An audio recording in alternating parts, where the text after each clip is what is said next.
partitura é un guión. Non sei se todos os autores pensarán o mesmo. Hai os demais que pensen como queran, pero eu opino que a partitura é un guión e sobre ese guión a xente é libre de modificar, de facer ou desfacer. Bueno, se eu te digo en Crema de Gaita as partituras que dou ao principio e logo os cambios que me meten ou que lles meto eu. E nese guión que ti escribes, canto hai de técnica e canto de inspiración. Existe a inspiración esa famosa? Este é un tema chulo, chulo. A inspiración non existe. Non existe. A inspiración a inventaron os románticos. Eu penso que para justificar os períodos que non había creatividade, os períodos de vagancia. E logo hai dúas... Pero si é certo que hai momentos que a mellor estás máis motivado, por non decir inspirado, que a outro. Motivado, sí, hombre, si un día sales de farra e ves con unha resaca do 15 pola mañá, pois como que non estás como nin para escribir música nin para facer masa e poñer ladrillos, lógicamente, non? Pero si hai unha cousa que é importantísima, que é o traballo.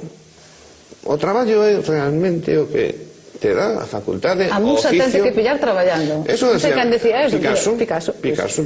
A inspiración existe, pero que te pide traballando.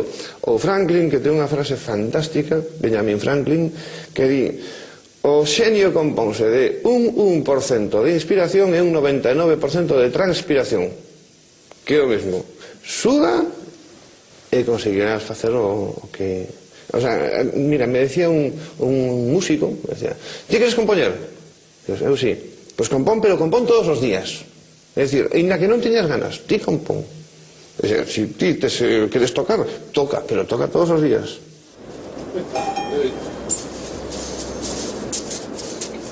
Ernesto Meseo conocémonos fai 30 anos. E a primeira obra que fixo el, Fantasía Popular, dixen: Ernesto, algún día habemos de tocar esta peza con gaita e banda. El díxome que unha vez que fai unha peza, a peza sale para diante, el non ten miramientos, que fagan con ela o que queiran, verdad? Certo. Non tenga tantos escrúpulos como teñen outros autores con súas pezas. Eu funcionaba como albañil e el como arquitecto. Eu poñía os ladrillos donde el me mandaba. E estas pezas... Albañil oficial de primeira. Oficial de primeira, sí, xa tiña un convenio mellor. Xosé Luis Represas é quen fai a instrumentación para a banda. Que a gaita inserta como instrumento de bandas, as pezas de Ernesto triunfaron no Palau da Música en Valencia, no Teatro da Villa de Madrid.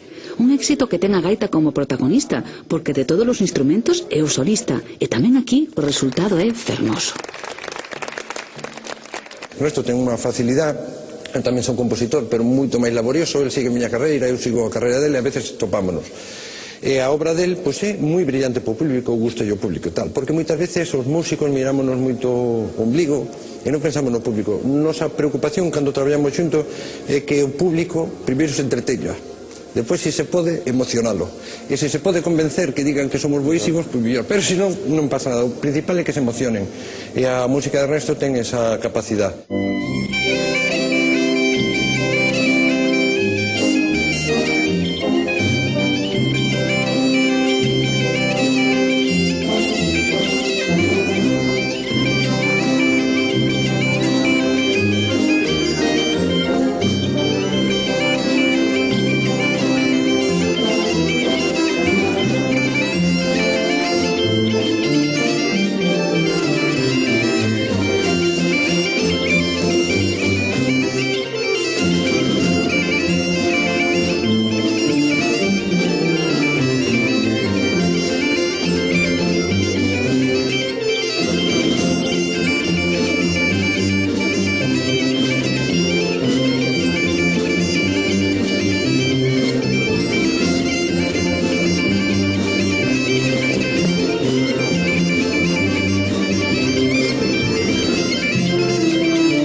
É parecido ao mundo dos músicos, ao mundo dos artistas plásticos, por exemplo, un pouco criticando, entre comillas, ese conto, non?, que rodea todo o mundo dos artistas. Sí, bueno, hai unha cousa que a mí sempre me preocupou, que o mundo dos artistas, e sobre todo os artistas creativos, temos unha tendencia a fixarnos no propio embigo, pero brutal, non?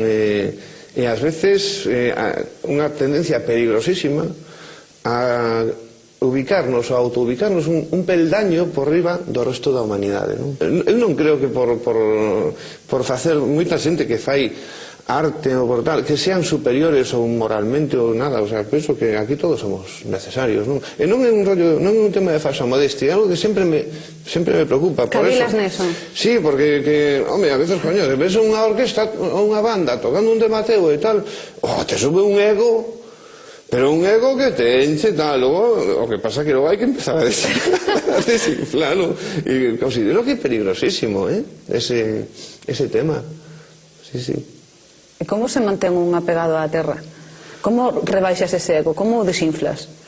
Pois valorando o teu traballo no que é a súa xusta medida. É dicir, é tan mala a soberbia como a falsa humildade, non? O sea, esa humildade excesiva me parece que son dous polos opostos de un ego grandísimo. O mellor axuda, non sei, digo, o mellor axuda o manter a normalidade no resto da vida. Por exemplo, Ernesto seguindo todas as mañáns con súa sogra a piscina.